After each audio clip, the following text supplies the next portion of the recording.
Hi everyone, Catherine here from Inky Finger Cat. It is time for another Christmas in July project because it's July, so that's what I'm doing all month. This is actually in combination with my design team challenge for creative knockouts, which is a blog challenge site. Every fortnight we have a new theme, and the theme, dead easy, Christmas in July. Ta-da! Polkadoodles have given us the images to use for the challenge, so they sponsor that blog challenge for this fortnight, and I chose this one that's like a gingerbread man in a hot chocolate cup, and I think it's called Christmas Cocoa. Very cute. Now, right, these cards, the theme for these cards is easily mass producing cards. Okay, so when I asked on my video that was chatting about what should I do for Christmas in July, people gave me some ideas, and someone definitely mentioned about being able to mass produce some cards for Christmas. Now, I don't do mass production as in every card the same, but I do quite often make multiple cards at the same time, so they're definitely linked or themed. So that's a little bit about what this is. So let's start with choose your image. This is my first tip. So by that, you could do it as a stamped image, a press plate image, a foiled image, whatever your focal point will be. Choose that and do it multiple times, as in have it stamped or whatever, produce that image multiple times. And then if you are doing it as an image that you're going to colour, like the one that I'm doing, and I'm using my pro markers to colour in all the images at once. So every time you pick up the green pen, do all of the green on all of the images. So you can see here, I've got 4 of these digital images printed, and every time I picked up the green, when I've picked up the green, I've done all of the leaves on all 4 images. When I've picked up the reds, I have done all the red bits on all of the images that I want to use that particular colour on.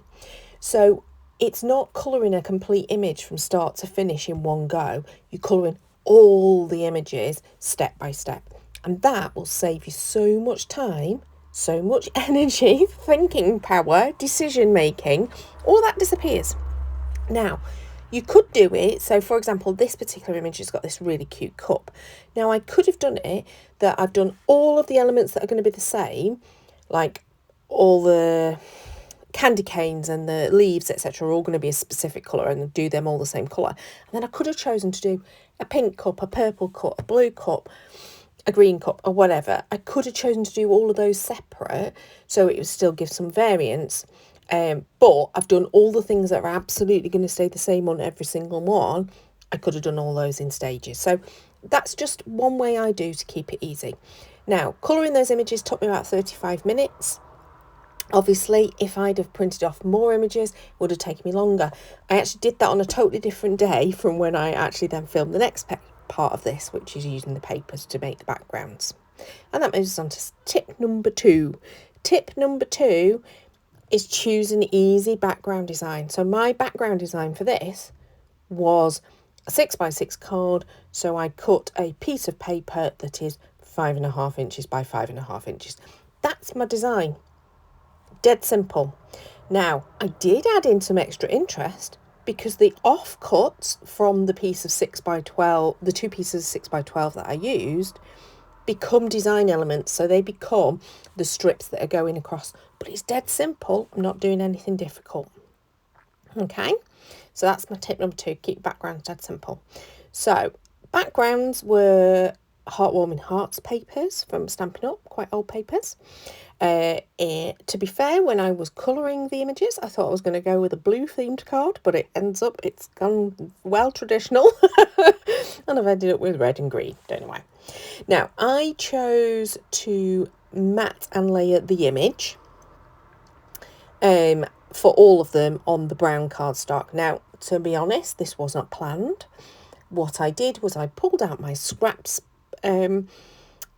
pouch and the brown stood out as something that would work with both the image and the colours of the background paper. So that's what I ended up doing. Again, if I'd have planned this a little bit better, what I would have done was probably cut all of those panels to the same size, done that all as one go, whereas instead I did end up doing that bit by bit. Okay. You could die cut your images, your focal points or whatever. Again, I would do it so that every single one of those focal points that you have coloured, let's call it your image that you have coloured, do all the cutting in one go.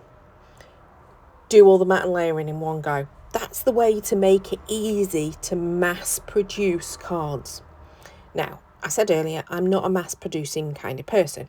I do often make multiple cards in one sitting, but they're not the same card over and over again. Now, again, going back to that, keep your background simple.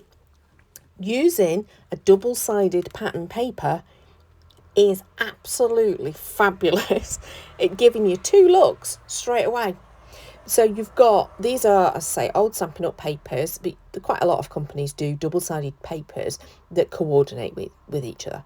So, you know, that it does help if you've got things that already coordinate, because it just makes it easy. So, for example, the offcuts from the other papers have become those little design elements of adding in that extra pop of colour, a stripe across the page or whatever.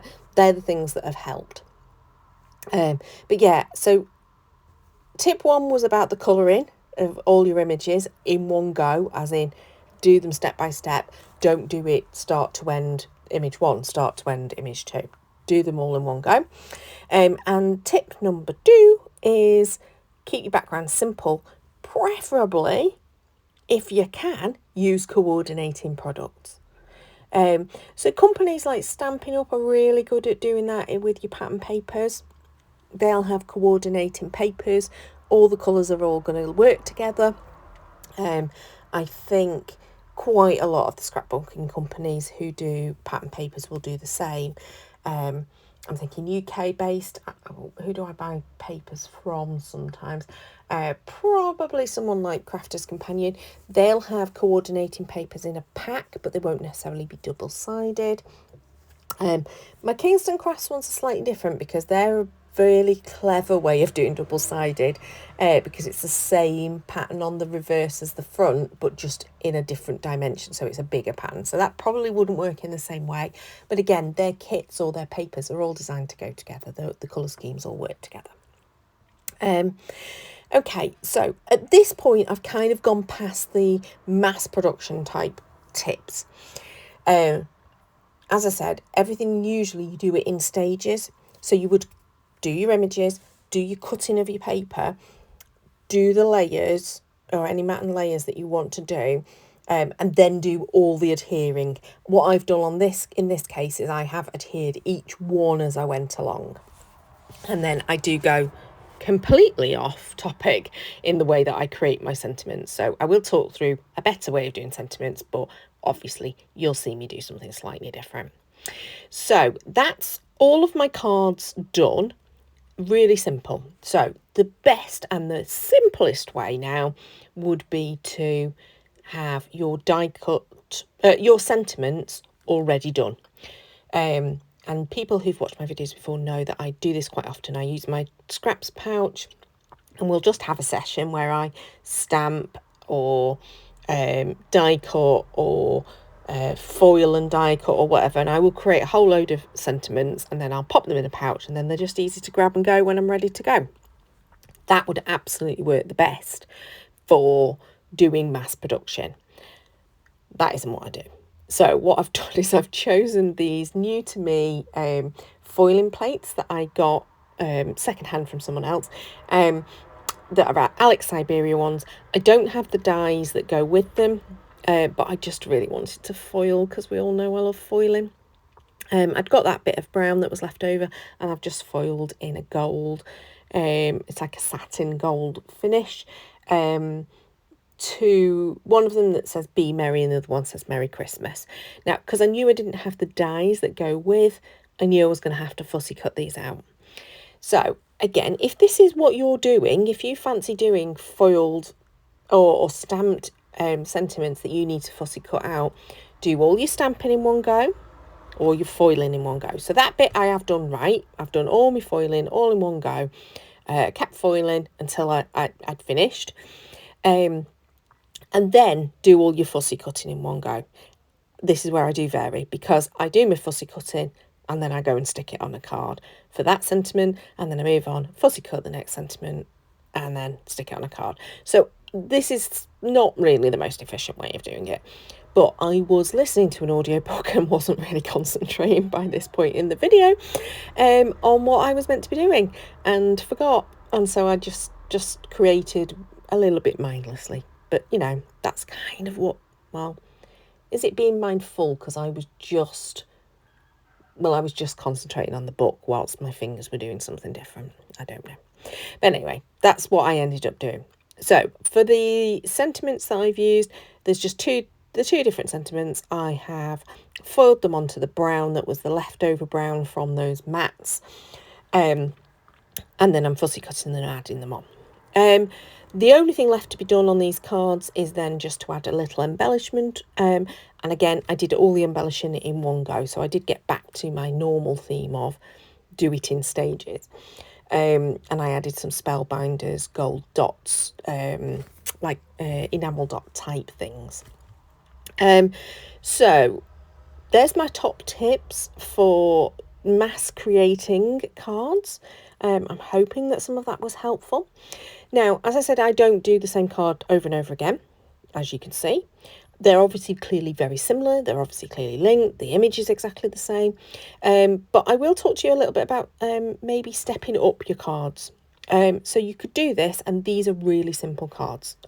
There's nothing here that's complicated. So I just thought I'd talk very quickly about stepping up your cards.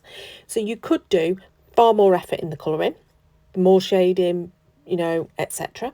You could change your colouring up with some additional elements. So you could add in things like glitter glue or something to be able to zhuzh up your images. You could absolutely do die cutting of other elements and adding those in. Or how about adding ribbons or other textures, adding some dry embossing, that kind of stuff. So all of these could have been stepped up, but as it was, I just kept them really simple because I wanted to kind of mass produce them a little bit more. And when you start adding elements to it, it does become more difficult to do that. Not impossible, just do it all in stages again. So I hope you found that helpful. Please do give me a thumbs up and a comment below. Subscribe to see more. Until next time, bye bye.